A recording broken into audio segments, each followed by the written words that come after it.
नमस्कार मित्रों। पौराणिक इतिहास के पात्र में आज हम बात करेंगे मर्यादा पुरुषोत्तम राम के बारे में, जो घटना लगभग 1915 ईसा पूर्व की है। राम कथा शायद ही कोई भारतीय हो जो न जानता हो, और जो न जानता हो उसको बताना बेकार है। पूरे विश्व में राम कथा को लेकर 300 से अधिक ग्रंथ पाए जाते हैं। भारत की प्रत्येक भाषा में लिखे जाने के अतिरिक्त लगभग 50 ग्रंथ एशिया के विभिन्न देशों की भाषाओं में और 20 से ऊपर यूरोप की अंग्रेजी, स्पेनिश, पोर्चुगीज, इटालियन, जर्मन आदि भाषाओं में हैं।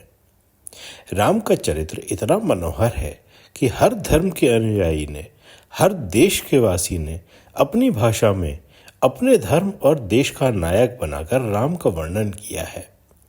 इसी कारण राम के जीवन चरित्र में देश, काल और धर्म के अनुसार प्रसंग बदले गए हैं और जुड़ गए हैं या निकल गए हैं।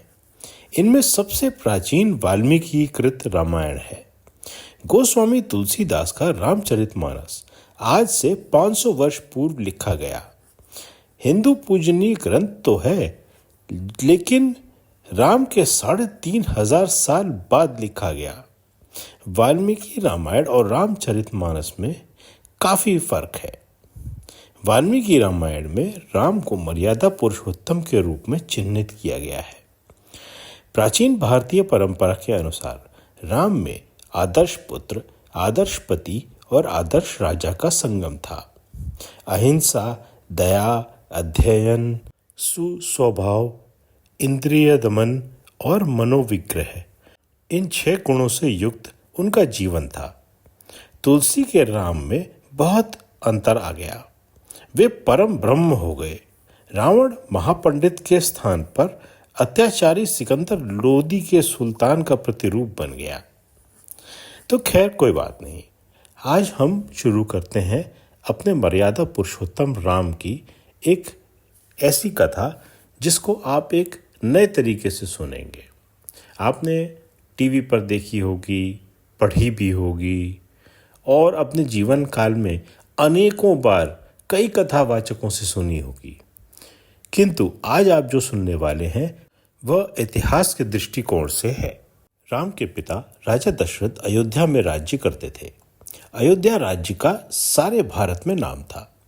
वैवस्वत मनु ने अयोध्या का राज्य स्थापित किया था और मनु के नियम बनाए थे जिस पर मानव कुल का आरंभ हुआ था। यह बात हम पहले से ही जानते हैं जब हमने अपना वैवस्वत मनु का वीडियो किया था। कृपया उसको देखें जिससे कि आपको कोई चीज छूटी हुई ना लगे। पुराण में इस वंश के 98 पीढ़ियों का वर्णन है। यह प्रसिद्ध नगर राज्य था जिसमें समय समय पर चक्रवर्ती सम्राट हुए। सार्वभौम मांधाता, बाहुबली सगर, रघु और दिलीप। चाहे अयोध्या का नगर राज्य छोटा हो, किंतु वह मानव संस्कृति का गढ़ माना जाता था और सभी उसे आदर देते थे। ब्रह्मर्षि वशिष्ठ के वंशज वशिष्ठों ने आश्रम वन में स्थापित करने के बजाय अयोध्या नगरी में स्थापित करके इसकी महिमा पर मोहर लगा दी थी। अयोध्या के राजा दशरथ को आखेट का बहुत शौक था। एक बार वे उत्तर की ओर कैकेय प्रदेश चले गए, जो कि अब उत्तरी पंजाब है। वहां उन्हें आखेट खेलती एक सुंदर वीरांगना मिली जिस पर वे मुग्ध हो गए। पूछताछ पर पता चला कि वह कैकेयी राजकुमारी कैकेयी है। दशरथ ने कैकेयी का हाथ मांगा। नरेश को पता था कि दशरथ के 2 पटरानी और हैं। कैकेयी के पिता और भाई ने कैकेयी का विवाह दशरथ से इसी शर्त पर किया कि अयोध्या का राज्य उनके बाद कैकेयी के पुत्र को ही मिले। दशरथ के पहले जो 2 रानियां थीं, उनमें से किसी के पुत्र नहीं था, सो इसमें कोई अड़चन नहीं दिखाई दे रही थी। उन्होंने स्वीकार कर लिया और विवाह संपन्न हो गया। कुछ वर्ष उपरांत असुर सम्राट शंभर पर इंद्र के साथ मिलकर दशरथ और मथुरा के राजा देवदास ने आक्रमण किया था। यह बात भी हम पहले कर चुके हैं। मैं उन वीडियो के लिंक नीचे डिस्क्रिप्शन में दे दूंगा। इसमें कैकेयी भी दशरथ के साथ गई थी। दशरथ के रथ के पहिए की धुरी टूट गई, जिस पर कैकेयी ने हाथ से दबाकर पहिए को निकलने से रोके रखा। जीत के उपरांत दशरथ ने कैकेयी की वीरता से प्रसन्न होकर उन्हें 2 वर मांगने को कहा। कैकेयी के बहुत मना करने पर भी उन्होंने कहा कि आज नहीं तो कभी भी 2 वर मांग लेना, मैं उन्हें पूरा करूंगा। एक रात में नदी से कलश में जल भरने के स्वर को किसी पशु के पानी पीने की आवाज सुनकर आखेट पर गए दशरथ ने श्रवण कुमार पर तीर चला दिया था, जो अपने अंधे माता पिता को तीर्थ की सैर करा रहा था। उसकी मरणांतक चीख सुनकर दशरथ को त्रुटि का आभास हुआ और वह भागे भागे नदी तट पर पहुंचे। श्रवण कुमार ने प्यासे माता पिता को पानी पिलाने की विनती करके प्राण त्याग दिए। कलश लेकर माता पिता के पास पानी पिलाने के लिए जाने पर उन्हें श्रवण की मृत्यु का पता चला।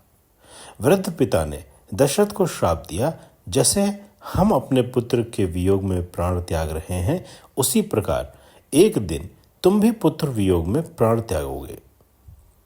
दशरथ 60 वर्ष के होने को आए, लेकिन राज्य को संभालने वाला कोई पुत्र उत्पन्न नहीं हुआ। अंग राज्य में विभंडक ऋषि रहते थे, जिनका घृताची अप्सरा से एक पुत्र उत्पन्न हुआ, जिसका नाम ऋष्यशृंग रखा गया। पुत्र को घृताची ने यक्ष मुनि की शिक्षा दिलाई थी। यक्षों का जड़ी बूटी का ज्ञान सर्वविख्यात था और हिमालय है भी जड़ी बूटियों का भंडार। आज भी गांव-गांव में संतान के लिए वीर भरज की पूजा की जाती है। ऋष्यशृंग को बुलाया गया। उन्होंने सरयू नदी के तट पर पुत्रेष्टि यज्ञ आरंभ किया।